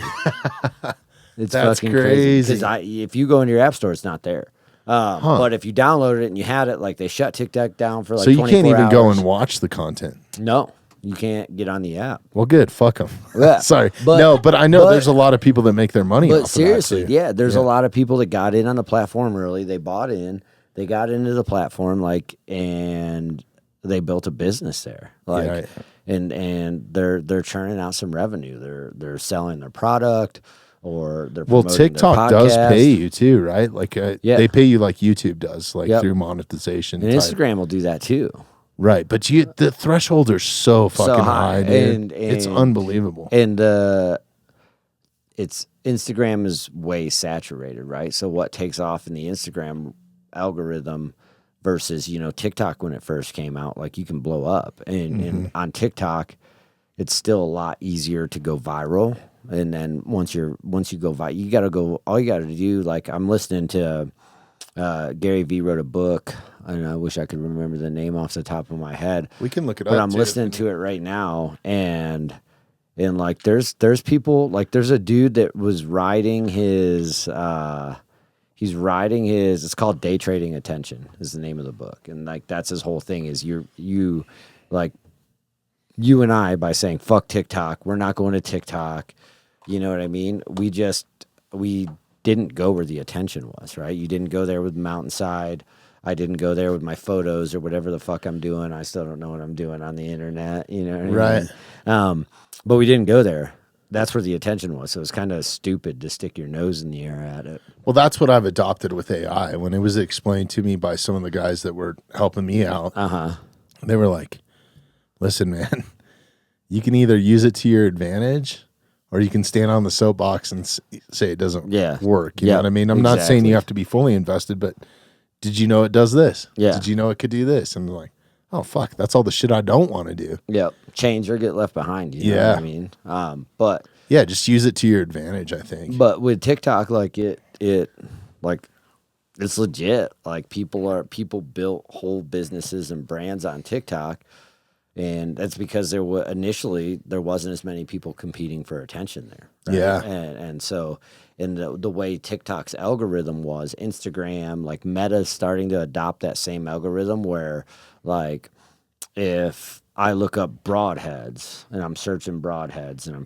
searching archery elk hunting, your For You page is starting to feed you like what it thinks you're interested in based off from the way you're interacting with it. But that's how TikTok was built. Like that came from TikTok. Like if you look at Facebook, you only see like your friends, family, like the people you followed, and Instagram was like that for a long time. Like you only saw, that's what I liked about it. Yeah, I was like, fuck, I don't want to see anybody. But now the algorithm's starting to feed you things that you like. That's how TikTok kind of broke into it, and how it kept your attention for longer. Because again, it's like the slot machine thing. Whatever keeps you on the app longer. Yeah. So that's how TikTok kind of broke the mold. There is the algorithm.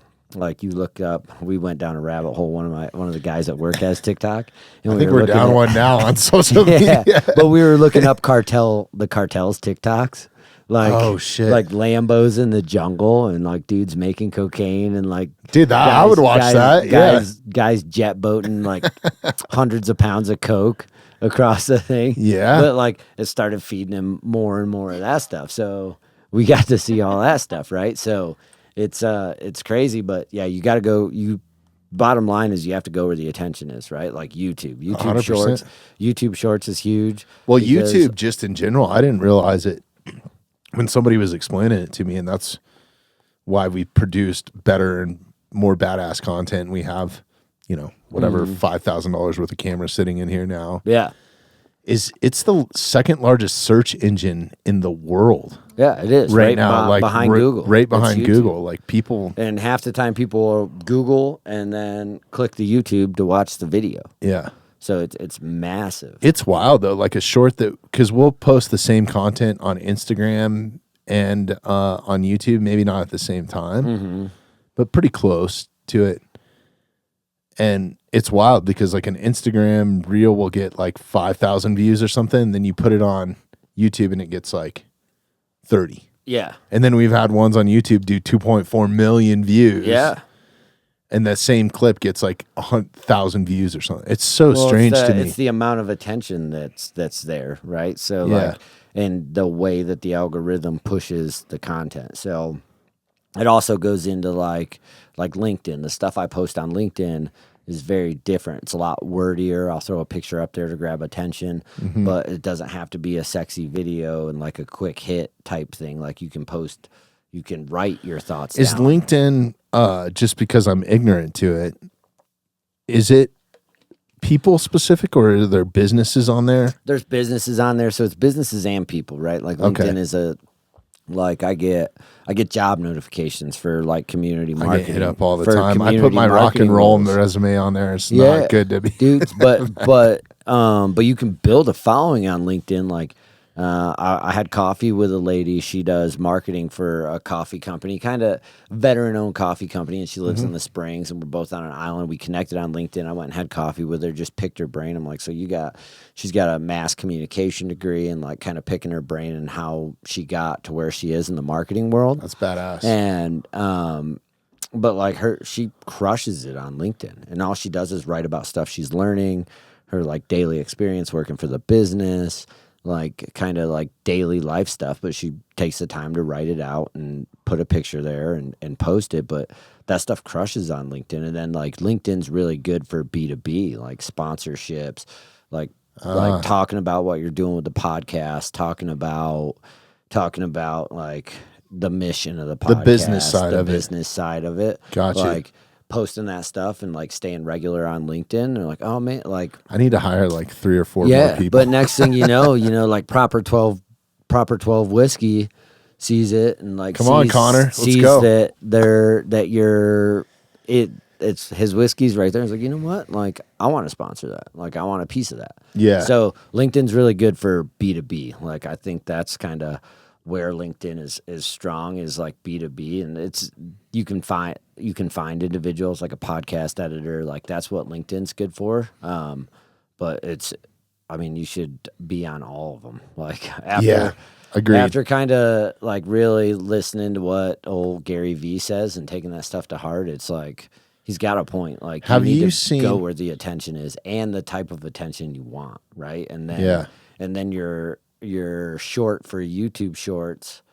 Like does YouTube Shorts have captions?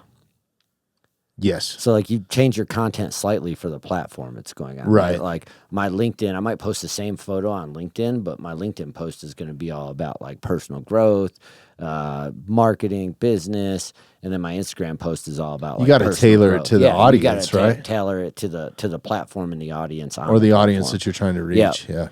So yeah, that's wild. It's so funny because like just looking at the analytics recently, and I stopped doing that a long time ago too, which is not a good thing. I guess it is for me. It's a healthy thing. For mental health, yeah. 1000%. But now that I'm working with somebody else that's helping me out with that, they were like, let's look at your analytics. And they're like, 95% of your listeners are men. Yeah. I was like, well, that makes sense why a female does so well on the fucking on the show, right? Yeah. Like everybody goes and watches that one, Mm-hmm. Yeah, no, it's crazy. Have you seen, because I've personally seen it here, since this new administration's got in office, like I was told by a bunch of like social media experts that we were shadow banned because of some of the people that I've had on, some of the content that we talked about. Like I was very vocal in the political arena when it came to wildlife, which was a big shut it down.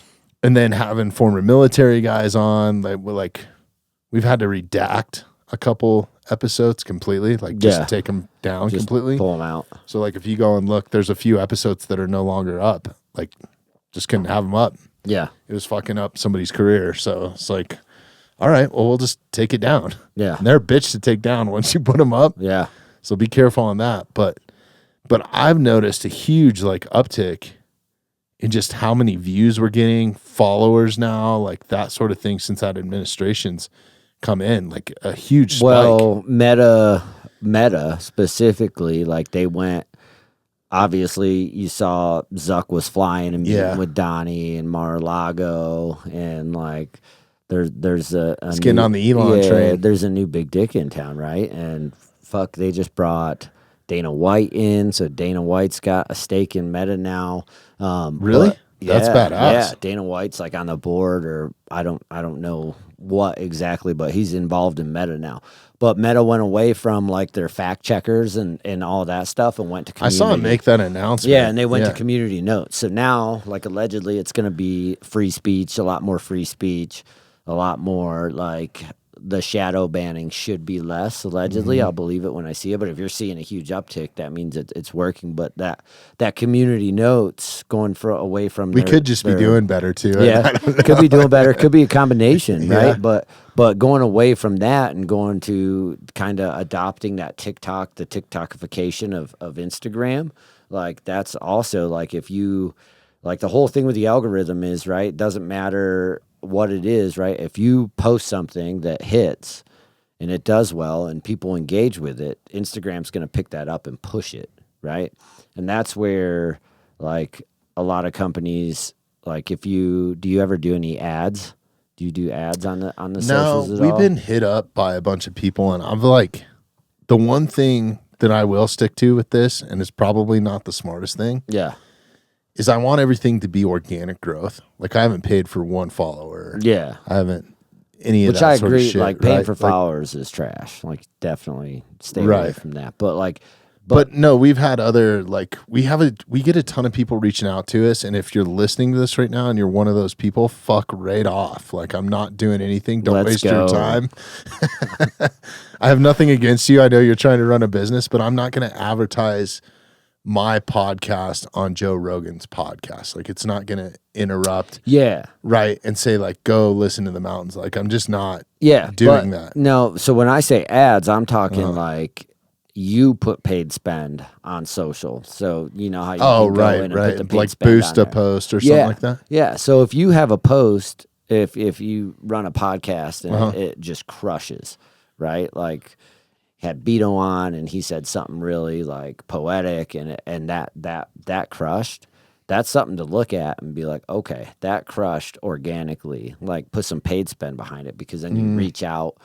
That paid spend, like you can target it. So you can target it towards like Gotcha. middle-aged males in their 30s in Colorado, or you know what I'm saying? Or even like the wolf reintroduction, like they could put paid spend or the mountain lion hunting ban. I think they probably did this to an extent. Like they put paid spend behind pushing that to, you know, like soccer moms in downtown Denver. That makes sense. You know what I mean? So for me, I don't know. I don't feel right about it for some reason. It's like I want people to genuinely listen. Yeah. And the biggest place where that's paid off is like if I get blasted on a comment or something, dude. You don't even have my to audience yourself. will eat them fucking alive, I bro. love Like that. that's the best thing ever. I don't even have to say don't have to anything, say reply. anything. Yeah. And I don't read that shit Takes care of anyways. itself. Yeah. Yeah. It's pretty badass. But that'd be something to look at. Like for a reel, you're not paying to necessarily, like you're paying to promote the podcast is all you're doing. You're paying to push it to a broader audience. So if you have something that hits, because this is the thing I think like a lot of like the Coca-Colas and Gary Vee talks about all this stuff. So a lot of this shit's just regurgitated. Because I bought. No, it's awesome. I'm learning, man. Like but that's why I'm talking out of all the badass hunting shit that we could be talking about. We're talking about marketing right now, but like that's why I've bought into a lot of stuff he says. Because like the Coca-Colas and the BMWs of the world they're still doing TV commercials and they're doing this and they're doing that instead of like paid social. And one of the things I was going to talk about was there's a dude that posted a video. He was on his way to work and he was drinking Ocean Spray cranberry juice. He was riding his longboard to work, probably somewhere in Cali, slamming his Ocean Spray cranberry juice, and just said like POV, how I get to work in the morning, right? I know the video. You know what I'm talking about? Yeah. So Ocean Spray, that video went viral. Ocean Spray got a hold of it, and they just pumped it with a bunch of paid ad spend. And really? blew it up and like but that one video. So did they have to reach out to him and say, Yeah, hey? they reached out to him. They paid him a bunch of money. That one video changed that dude's life. Yeah. That one fucking video. Well, look at the Hawk 2 girl. Yeah, look at her. Yeah, dude. Same thing. Another great one. She went viral. Now she's like fucking all over the place. She went viral, and now she's got like a podcast and businesses, and she's probably Hawk 2ing someone with a lot of money. You know what I mean? Like, yep. So no, it's crazy, man, how one little thing can just crack off. Yeah. You know? Like Which we've is- seen it happen here with Yeah. stuff.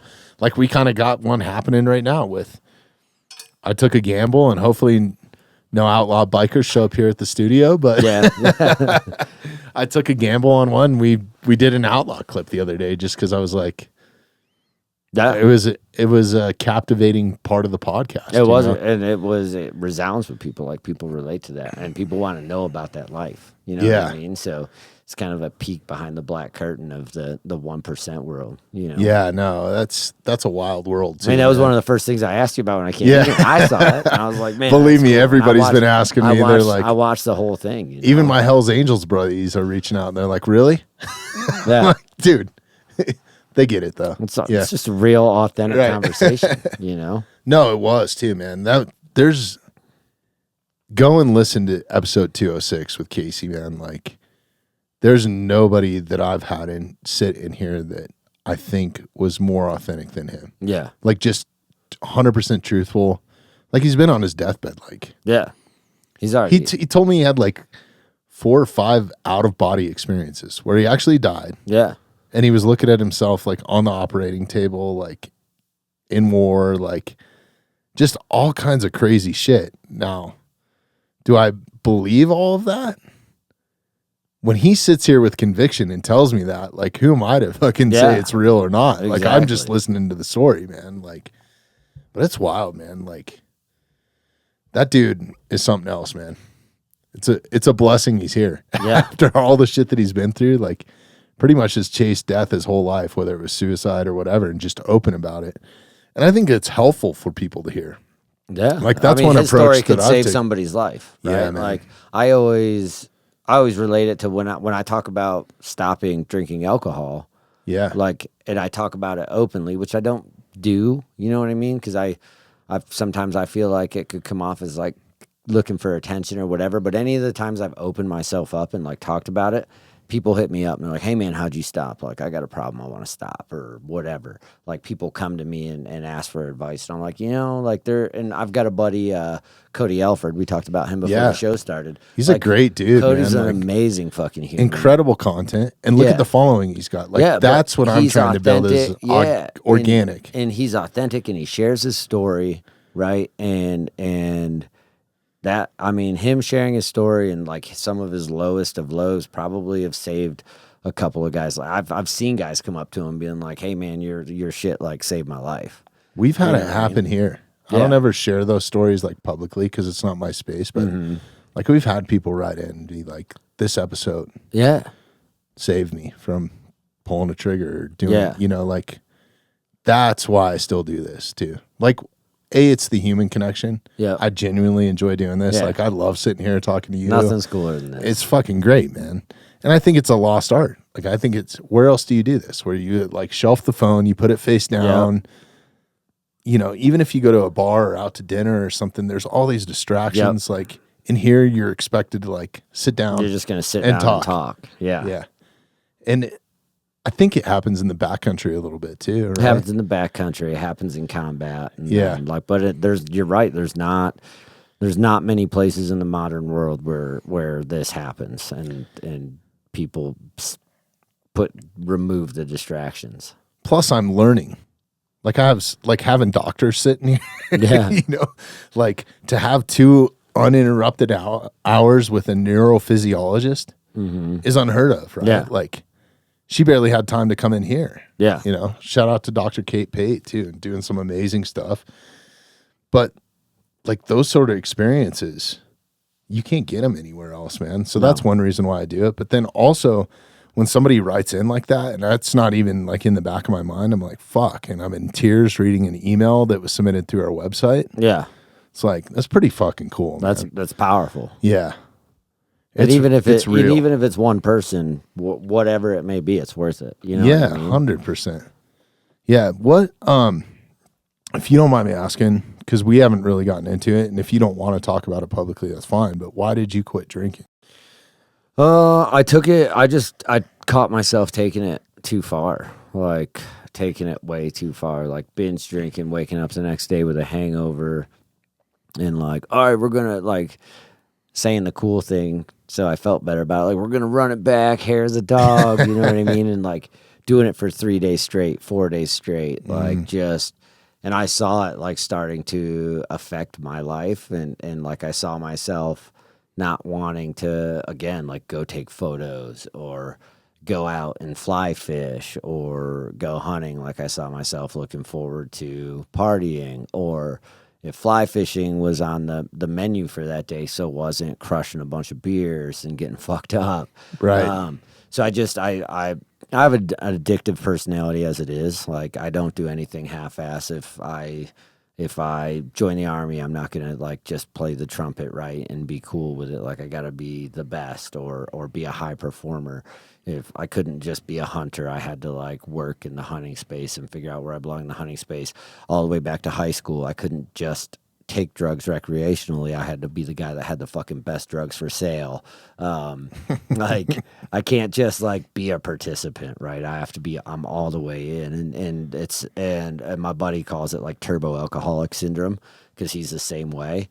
And big shout out to him, because he probably saved my life. But Mike Shea, actually. Oh, really? Yeah, Mike Shea. I love Mike. We've had him on the. Yeah. We need to have him back too. Yeah. Yeah. He's doing some cool stuff with, That's awesome. with veterans now. So he'd definitely be a good one to have back. But he calls it turbo alcoholic syndrome. Like, you're all in. Doesn't matter what you do. Like, if I'm gonna drink, I'm gonna get fucked up like Cooter Brown, and like drink till I pass out and then wake up the next morning, and I can either deal with the hangover or I can keep drinking. So keeping drinking was the answer. And it got to the point, I never told anybody this ever, but it got to the point where like I started to fuck up some massive relationships and my reputation in the hunting industry where I wanted to be, or at least I felt at the time that I did.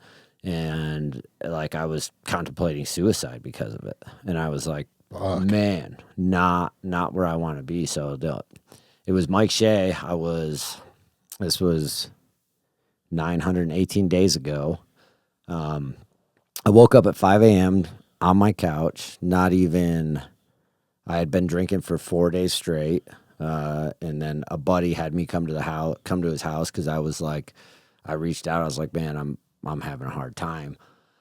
And so he had me come over to his place. We had a couple of bourbons, went home, fell asleep, woke up at 5 a.m., was supposed to go to work, be in the Army, like be a productive member of society. I woke up to a text from Mike Shea, and he's like, hey, how you doing? And I was like, not good. And he's like, all right, man, I'm going to send you an address. I want you to go to this address. You're going to meet a guy named Mike there. Just have a chat with him. He's like, I've invested a lot of my time and energy into you, like mentoring you in the writing and hunting space. Like, I'm asking you to do one thing. You better fucking do it. I'm like, all right, deal. So I drive to this place at 9 a.m, this address he gave me, go in there, and it's an AA meeting, right? And sitting in this, I was a little bit hesitant, but I was like, I'm here. What do I got to lose? Like, I'm already at the like feeling, and thank God I wasn't at like rock bottom, but I felt pretty, in my soul, in my heart, I felt like I was at rock bottom. So I'm like, I'm here. What do I got to lose? So I go in there, open mind, listen to what the people have to say. And I remember being in there, and like the whole reason, like I was the cornerstone of like kind of my suicidal ideations was I just fucked up, and unredeemable, like not coming back from this kind of deal, right? And I never felt that way in my life. And I'm in there and they're talking about, relapsing or being hard on yourself was what it was, but it was around, going back to alcohol or drugs or whatever. And they were like, you can't beat yourself up over the past. Like the theme of this whole meeting was not beating your own ass, because there's plenty of people that you've probably already pissed off in your life that want to beat your ass. So why do you want to beat yourself up over your past? Like, let the past stay in the past and start focusing on today and tomorrow and the next day. And I needed to hear that. Like that day, I needed to hear that. And so I was like, fuck, that was powerful. I'm going to go back. So I went back to another meeting. I left that meeting that day, the first one I went to, and I left and I talked to everybody in there and like had some good conversation on the side with people. And I was like, hey, like, are you Mike? Are you Mike? I didn't find a guy named Mike. So I went back to Shay. I was like, hey, man, thanks for that. Like, I needed that. Like, I'm going to go back tomorrow. I'm going to keep going back. But I didn't see your dude Mike in there. He's like, yeah, you did. He's like, it was sober you. He's like, No shit. that's a bad motherfucker. And I was like, wow. And so yeah, that kind of changed it all for me. Yeah, man. But then I kept going back and every time I'd go back to an AA meeting, I would hear something I needed to hear that day. I wasn't bought into like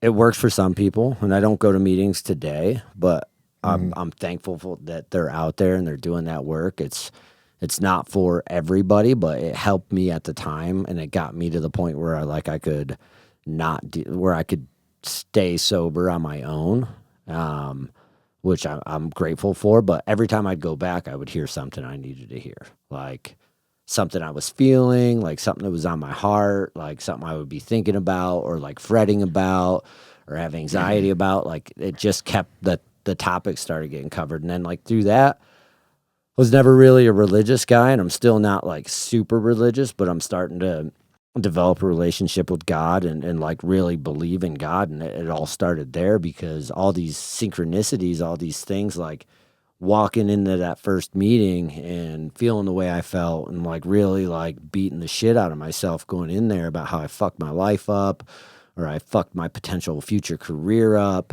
And walking in there and hearing that message that day, that was everything I was feeling. It's divine intervention. Yeah. So I was like, man, there's got to be something out there that's more powerful than us.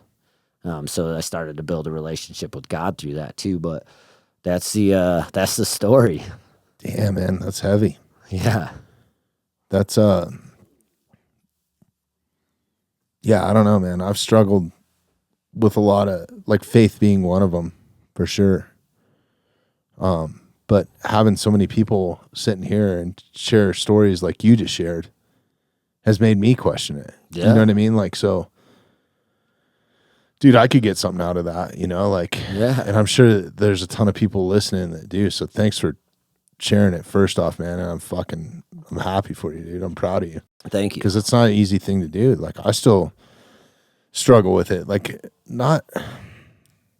I used to drink heavy, especially when I was on the road, man, because it was like, I thought I needed that as an excuse to sleep. Yeah. But it doesn't help you sleep any better. You sleep like shit. Sleep worse, right? You actually start tracking your sleep. But even in here, like, I guess I'm a mirror. If a buddy wants to sit down and have a drink, and I'm really glad that you're not sitting in here having a drink with me right now. Yeah. Because guess what? Tomorrow I won't have a hangover. Yeah. You know what I mean? Like, I pay dearly, but like, I went, I'll go through spirit periods where, I do 3 or 4 months where I don't have a drink. Yeah.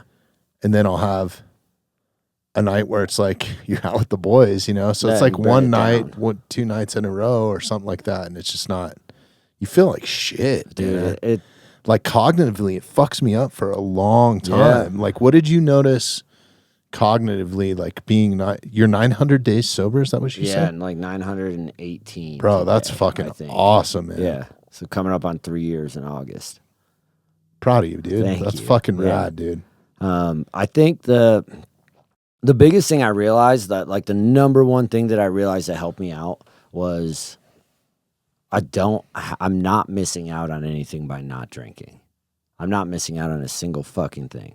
It doesn't matter if all the coolest fucking people in the world are in this podcast room and everyone's burning it down and I'm drinking a couple of bottles of water. Well, I'm not missing out on anything, like nothing. I'm still a part of everything. I'm still there. I'm still having fun. Right. The only thing I'm missing out on is all the shit the next day. The fucking Mike fucking passed out in the chair over there with a dip in and was drooling on himself, or the like Mike said something fucked up to Sarah, or like that's the only shit that I cut out by not drinking alcohol. Like I can still go to the bar with everybody. I was just at Western Hunt Expo going to after parties. Like everyone's burning it down, having drinks. I'm having a great time with my soda water and lime, like chatting it up. But I'm waking up at 6 the next morning feeling good and ready to go get after it and grind on the showroom floor. And everyone else is like fucking zombieing their ass in You're there. not like, yourself. I partied so hard last night. I'm like, fuck yeah, you did. I'm so hydrated right now. So that was the biggest thing I realized. But you feel better. So one thing I didn't know about alcohol until I was already sober was when you drink and like you get past a few beers, you piss out all of your nutrients, your hormones. So your hormone levels get fucked up. Like you piss out. That's when you want to go take your testosterone test. Yeah. You piss out all your testosterone, and it takes about a week for your body to regulate from that. So you burn it down one night, and in the military, it's super common. It's the lifestyle, right? Like Friday comes around, we're all going to the bar. We fucking worked hard all week. We're going to play hard. Usually goes into Saturday. Sunday, we sober up. We get to work on Monday, get back in our gym routine, all that stuff. But like you piss out all that's good, and it takes about a week to level out. So like for most of my 20s and part of my 30s, that's the life I lived. Yeah, fuck me too, man. So that's the life I lived. So like, imagine your strength gains in the gym, or like improving your run time, or name a like physical or health based goal that you had. Like it would have been a lot easier to achieve if we weren't burning it down on Friday and Saturday. Well, plus we your had a great inhibition weekend. goes down. Like You're way down. I need to eat pizza because I'm hungover. Yeah. Like you'll start giving yourself like, absolutely. I mean, like I still do that now. Like I'm like, fuck, I'm sober. I can eat pizza, or I'm gonna crush this ice cream. I fucking earned it. But it's way way less worse for you than living that lifestyle. And I don't demonize alcohol. Like all my friends that are out drinking booze and having a good time, if they can do it and they don't have a problem, if I see a friend with a problem, I'm gonna fucking call them out on it. I'm like, hey man, you got a problem. Like I'm here if you want to talk, but that's a fucking issue.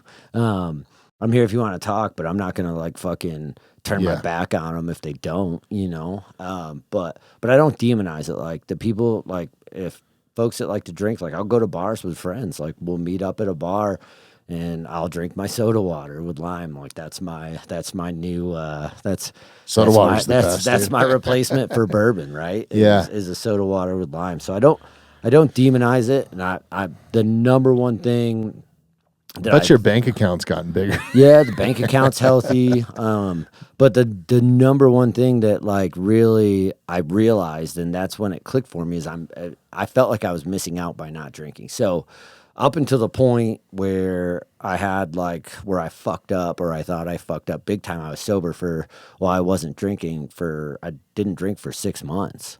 So I took a 6-month break because I caught myself partying too hard. And I would do that. I would catch myself partying too hard, take a break, not drink for like a month or two, and then go right back into it. And it would kind of level me out. Like I would drink like a normal person and not black out and like have a normal night out and be like, oh shit, I can do this. I can drink like a normal person.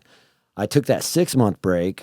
And then it was a special event, and and a buddy was like, man, this is a big deal for me. Like, you should have a drink with me. And I was like, yeah, you know what? Like, that whole 6 months, I just said I'm taking a break. I hadn't committed to not drinking. I was like, I'm taking a break. And I was like, you know what? Yeah, this is a special event for you. Like, I'm going to burn it down. And then I burned it down, and it was that relief that I got when I would take breaks in the past where I could drink like a normal person. Like I woke up on the garage floor, right? Because I passed out in the garage and slept in this dude's garage, right? And I woke up the next day and we had the actual event. So I was like, well, fuck.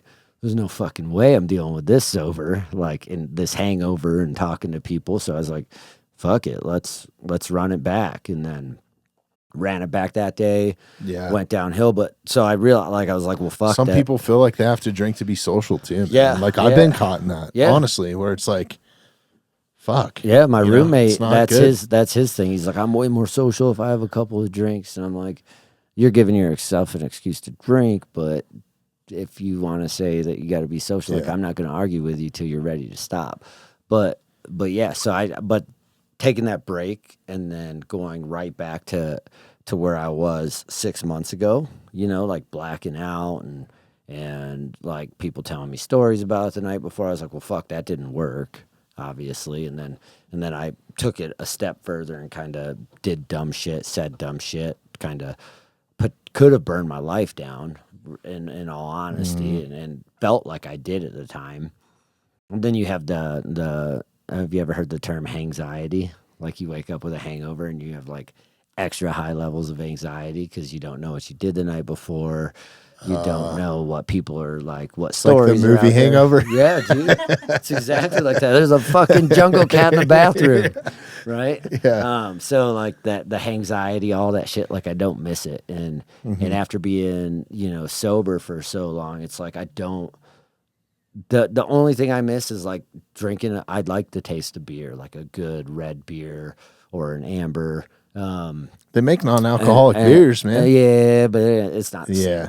But like that's the only thing I miss is like drinking good wine, like a good cab, or drinking a good bourbon or a good beer. Like that's like the only thing I miss. I don't miss any other part of it, and I don't need any other part of it to like function in the world I function in, to function in my ecosystems. Like I don't need it. And that big change, and also changing my mindset from like not realizing that I'm not missing out on anything, and then changing my mindset from like it's weird to not drink, like because I used to be kind of shy about it and be like, and I don't get on a high horse or anything, but I used to be shy about it. I'm like, oh, I don't, you know, no, I'm good on the beer, and like, oh, I don't feel like drinking tonight. Like I didn't want to tell people I don't Especially drink. because you're surrounded by alphas all the time, man. I didn't want to tell people I don't drink, but once I realized like usually people respect the shit out of you for it more than anything. Yeah. Once I realized that, like,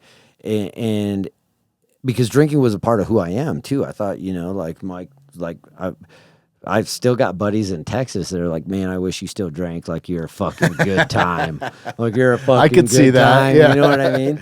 I'm like, nope, I'm still not drinking. But once I changed it from like I'm not drinking tonight, or changed kind of to, I just don't drink. It's who I am now. I don't drink. So like someone offers me a drink or a beer, I'm like, no, I don't drink. And that's all I say.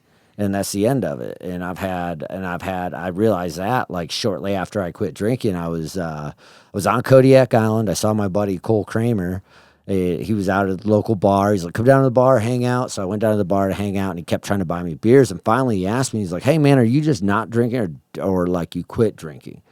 And I was like, I quit drinking. And he's like, oh, fuck, dude, I'll stop asking you. Like, should have told me that. I feel like a dickhead now. I've been trying to offer you drinks all night. He's like, that's fucking badass, man.